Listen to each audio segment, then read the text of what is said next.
Bonjour à toutes, bonjour à tous, j'espère que vous allez bien. Très heureux de vous retrouver aujourd'hui pour une nouvelle vidéo d'avant-match. Vous le voyez, c'est des conditions de tournage un petit peu particulières, mais on va quand même pouvoir faire cet avant-match. Je vous préviens tout de suite, j'ai pas pu regarder le dernier match, celui contre Laval, donc je pourrais pas forcément tirer un peu de conclusion sur comment faire le dispositif, comment organiser les choses, comment jouer. Mais bref, Saint-Étienne s'est quand même imposé.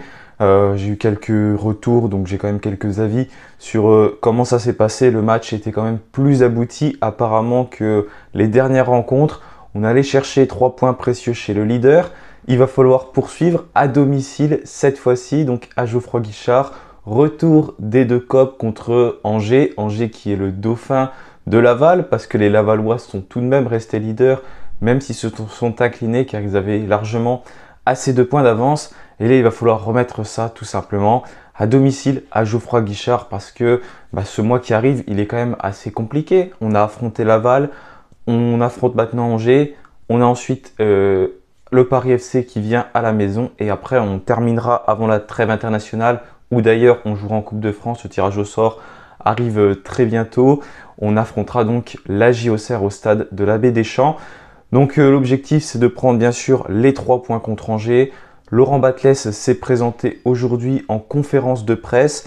Il a fait le point un peu sur son groupe. Il n'a pas dit énormément de choses. On a beaucoup moins de certitudes que d'habitude. Il n'a pas parlé d'un joueur en particulier. Je vais vous lire les propos qui ont été retranscrits par Évêque, où il dit que je ne pourrais pas parler du groupe ce matin, j'attends demain, je préfère parler d'autre chose. Quelques incertitudes au niveau de certains joueurs, rien de plus. Ça ne perturbe pas la préparation, on a un effectif. Il faudra faire confiance à tout le monde. Donc vous voyez, il est resté très flou sur l'état de ses troupes. Il n'a pas forcément évoqué de joueurs absents, même si on peut en imaginer quelques-uns. Déjà, Stéphane Diarra ne devrait pas revenir. Donc lui, il souffrait d'une lésion musculaire. C'était lors du match contre Ajaccio. Il y a eu ensuite cette trêve internationale qui lui a déjà permis de se reposer un peu. Le déplacement à Laval qu'il n'a pas fait. Normalement, c'est son dernier match. Il pourrait potentiellement revenir contre le Paris FC. En tant que titulaire, je ne sais pas. Mais en tout cas, voilà, pour l'instant, Stéphane Diarra, normalement, ne devrait pas être dans le groupe. Donc c'est forcément un choix dont il faut tenir compte pour la composition, ce qu'il a déjà fait lors du déplacement à Laval.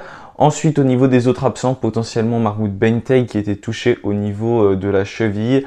Peut-être que c'est encore trop juste pour lui. On va voir les choix qui vont être faits par Laurent Batles. Mais en tout cas, voilà, une nouvelle fois, c'est un peu le remplaçant de Stéphane Diarra parce que avant la trêve internationale, du moins, souvent quand Stéphane Diarra sortait, c'était Mahmoud Bentay qui rentrait au même poste.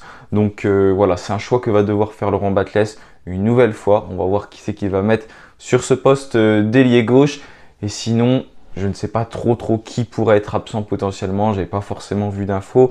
J'ai pas vu de choses circuler. En tout cas, il y a un retour. Normalement, c'est celui de Benjamin Bouchoirie qui devrait revenir au milieu de terrain parce qu'il avait été suspendu contre Laval pour accumulation de cartons jaunes. Sa suspension est terminée, donc Benjamin Bouchoirie pourrait faire partie du groupe et devrait même faire partie du 11 comme bien souvent, Laurent Batles le titularise tout le temps. Donc là, j'imagine bien que Benjamin Bouchoirie sera une nouvelle fois titularisé dans le 11 de départ de son coach. Donc voilà, c'est resté très flou sur les absents côté stéphanois, mais Laurent Batles a quand même dit qu'il y avait quelques incertitudes. Donc il va falloir scruter ça de près, et notamment quand le groupe va sortir ce dimanche soir, il faudra suivre ça bien attentivement. Il y a des joueurs qui sont sous menace, par contre ça on le sait, il y en a quand même pas mal. J'avais parlé de Benjamin Bouchoirie qui était suspendu lors du dernier match et qui est revenu, qui va revenir. Il y en a 4 autres qui sont sous menace, surtout des défenseurs. Denis Sapia à qui il reste 2 matchs où il est en tout cas sous le coup d'une menace. Je rappelle que au bout de 3 cartons jaunes dans une période de 10 matchs, un joueur est automatiquement suspendu. Donc ça pourrait être le cas de Denis Sapia s'il prend un carton. Et d'ailleurs, attention, parce que là, en cas de carton jaune d'un de ces 4 joueurs, ce sera le match contre Auxerre où ils seront suspendus. Donc c'est quand même un match très important parce qu'Auxerre qui est une équipe qui est vraiment très en forme. Donc attention à ne pas prendre de carton à ce moment-là. Et d'ailleurs, il ne faudrait pas que, par exemple, imaginons, on parle d'un joueur qui prend un carton, mais il pourrait aussi y avoir plus d'un joueur. Donc imaginez la défense qui pourrait être totalement décimée si jamais ces 3 joueurs prennent un carton. Ça peut arriver, donc il va falloir faire très attention. Léo Petro également sous la menace, il lui reste 3 matchs. Et ensuite, on a Dylan Batubinsika, 3 matchs. Et Lamine Fomba, lui, 3 matchs également. Donc ça fait quand même pas mal de joueurs majeurs de l'effectif stéphanois. Des joueurs qui sont quasiment tout le temps titulaires dans cette équipe, qui sont d'ailleurs tout le temps titulaires. Peut-être Lamine Fomba qui peut interchanger notamment avec Aymen Mouefek. Mais c'est des joueurs qui sont très importants dans le dispositif de Batles. Donc attention à ces cartons jaunes. Je vous ai dit, on va affronter Angers, une équipe qui est vraiment très en forme. Regardez leur série là de 5 victoires consécutives. Je crois qu'il y en avait même une 6e. Derrière, Angers qui a battu Bastia, Quevilly, Concarneau, Amiens et également Bordeaux. Donc c'est une équipe qui est très en forme, qui marque beaucoup de buts quand même. Parce que quand on regarde leur dernier match, ils en ont marqué vraiment pas mal, donc il va falloir s'en méfier. 17 buts marqués depuis le début de la saison pour seulement 8 encaissés, parce qu'Angers c'est également une des meilleures défenses du championnat. Regardez tout simplement, on dit que Saint-Etienne ne prend pas de but.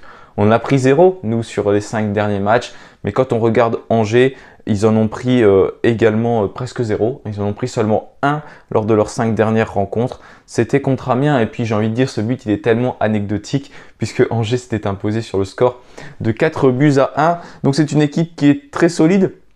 Ça va certainement pas être un match où il va y avoir beaucoup de buts, en tout cas si notre défense tient. Et si la leur tient, ça peut se jouer potentiellement sur un 0-0, un 1-0. Ça va pas, je pense pas qu'il va y avoir vraiment énormément de buts, mais il faut tout de même se méfier de cette attaque angevine qui a l'air d'être très forte et qui pourrait donc nous faire du mal. Parce qu'il y a notamment un homme qui est en forme chez eux, c'est un certain Loïs Diony. Loïs Diony, on le connaît bien du côté de Saint-Etienne, rappelez-vous, c'est le transfert tout simplement le plus élevé chez nous.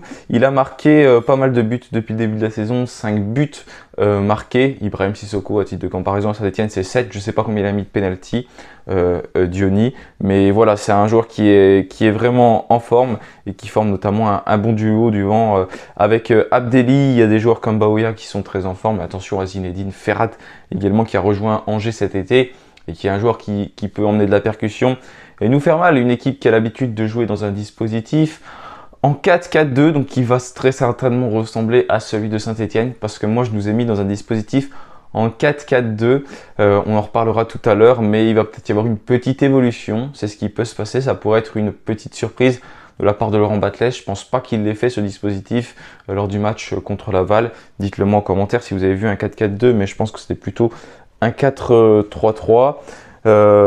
Donc voilà, pour Angers, qui est une équipe qui est très très en forme et voilà, qui veut remonter également en Ligue 1 très vite, qui est descendu en fin de saison passée, qui avait fait une saison très très compliquée avec un nombre de buts record encaissés. Bref, c'était compliqué pour eux. Et là, cette année, forcément, ils ont envie de remonter tout de suite en Ligue 1, de ne pas traîner en Ligue 2. Et voilà, toutes ces équipes comme Angers, comme Auxerre, Saint-Etienne, bien sûr, même Bordeaux qui est un peu plus loin désormais, c'est des équipes qui veulent remonter directement en Ligue 1. Même si nous on a fait une saison de plus, mais on n'a pas envie de s'éterniser, bien sûr, dans ce championnat. Du côté de Saint-Etienne, eh ben, forcément, c'est une équipe qui est très en forme, comme je vous l'ai dit. On est plutôt pas mal avec tout simplement 5 matchs consécutifs sans encaisser de but. Ça fait vraiment plaisir. Le dernier but encaissé, c'était contre Caen. Et en plus, c'était en fin de match, un but encaissé de la part d'Alexandre Mendy. Mais sinon, on est vraiment très bien. On réalise pas forcément des performances exceptionnelles, mais au moins, on est solide, on ne prend pas de but et on prend des points. On gagne, à l'image de ce dernier match, gagné à Laval sur le score de 1-0. Bon, comme je vous l'ai dit, j'ai pas pu voir le match, mais apparemment il y avait quand même du mieux. On a plutôt bien joué, pas trop concédé d'occasion de la part de Laval. J'ai regardé le résumé. Également, en tout cas, on a construit pas mal d'actions similaires, notamment Denis Sapia pour Ibrahim Sissoko ou pour Mathieu Cafaro. Il y a 2-3 passes dans l'intervalle qui sont faites de cette façon-là. D'ailleurs, c'est comme ça que vient le but. Cafaro qui avait trouvé le poteau. C'est un peu tout le même type d'action. C'est un schéma qu'on a dû tenter et qui a bien fonctionné parce que Denis Sapia, il fait des très très belles passes. Il se projette rapidement vers l'avant et ces passes, elles ont vraiment permis d'emmener beaucoup de danger dans la défense lavalloise. Attention à 2-3 petites pertes de balles qui ont été faites, il me semble notamment Lamine Fomba en début de match, Thomas Monconduit qui était d'ailleurs rentré, qui a fait son retour dans le groupe. On verra ce qu'il en est ce lundi. J'imagine pas qu'il va être titulaire parce qu'apparemment son entrée en jeu a été aussi compliquée. Encore une fois, j'ai pas regardé le match, mais en tout cas, j'imagine pas qu'il sera titulaire sur cette rencontre. Donc voilà, on est plutôt pas mal avec un Ibrahim Sissoko qui compte 7 buts, deuxième meilleur buteur du championnat, qui a mis un nouveau but sur une passe décisive donc de Denis Sapia, qui se classe donc meilleur passeur de Saint-Etienne avec Mathieu Cafaro, les deux joueurs qui ont 2 passes décisives, ce qui n'est pas énorme pour le moment, mais on a quand même marqué beaucoup de pénaltys sur les 11 buts qu'on a marqués, donc c'est compliqué d'avoir un joueur avec énormément de passes décisives. Donc comme je vous l'ai dit, nos systèmes de jeu c'était le 3-5-2 avant, après le 4-3-3, j'imagine que là ça peut changer également, même si ça va peut-être rester en 4-3-3, mais Laurent Batès a une possibilité avec Ibrahima Wadji qui pourrait donc débuter en tant que titulaire. C'est ce que je vois dans mon dispositif, un système en 4-4-2, parce que je cherchais à aligner Ibrahima Wadji et Ibrahim Sissoko ensemble. On les a presque pas vus depuis le début de la saison, parce que Wadji s'est blessé directement lors du deuxième match contre Rodez le 12 août. Donc on n'a pas pu voir vraiment nos attaquants ensemble. Sissoko a commencé à prendre ses marques quand même depuis le temps à Saint-Etienne, c'était compliqué au début. Il a pris ses marques. Donc pourquoi pas voir ce duo ensemble, ça peut être un duo qu'on peut essayer de mettre par la suite et qui peut nous faire du mal. Le seul problème c'est que ça enlève un milieu de terrain. C'est ça que je ne sais pas trop si c'est bien en fait. Je sais pas, il faut poser le pour et le contre. Parce que le milieu de terrain, voilà, on arrivait à trouver comme une certaine assise depuis quelques temps. Ça faisait du bien et là j'en supprime un. Donc c'est peut-être un peu le bémol de ce système de jeu. Mais après je me rassure parce que je me dis qu'il y a 4 vrais défenseurs derrière avec Apia, Batubinsika, Briançon et Léo Petro. C'est un peu pour ça que je suis passé dans ce système là aussi. Et puis du coup sur le côté, là comme il n'y a pas Dira, comme il n'y a pas Bentek, j'ai remis Dylan Chambaud. Comme il l'avait mis lors du match contre Laval, j'imagine que Chambaud pourrait débuter en tant que titulaire. Je ne vois pas Laurent Batès mettre un jeune. Il ne met pas de jeunes depuis très longtemps, il ne les titularise pas forcément, mis à part une fois ou deux Maxence Rivera. À moins que Rivera soit titulaire, mais franchement, j'imagine pas. Ça a marché avec Chambaud qui était titulaire et on s'impose à Laval. Donc, à mon avis, il ne va pas changer grand-chose de son système de jeu. Bouchoirie, Tardieu, bien sûr, au milieu de terrain. C'est un peu indispensable, j'ai envie de dire. Cafaro sur le côté droit et en attaque, du coup, c'est un peu pour ça que j'ai fait cette composition-là. Aligner Ibrahima Wadji et Ibrahim Sissoko, l'attaque des Ibrahim, j'ai envie de dire. Donc j'espère que ça va ressembler à peu près à ça. Il ne devrait pas y avoir trop de changements, mis à part s'il est en 4-3-3. Mais j'aimerais bien voir voilà, ces deux joueurs ensemble, Wadji et Sissoko. Ça peut être un duo qu'on tente. Voilà, on voit qu'en attaque pour l'instant c'est encore un peu compliqué. On peine quand même à marquer des buts, à faire la différence. On n'arrive pas à faire des matchs flagrants, on marque 3-4 buts. Ça n'est pas arrivé pour l'instant. Donc il y a peut-être quelque chose à changer. Et je verrais bien voilà, un Wadji capable de prendre de la vitesse, de la profondeur et s'appuyer sur un Ibrahim Sissoko. Deux profils qui sont quand même assez différents. Des joueurs qui sont costauds physiquement, mais on pourrait s'appuyer dessus.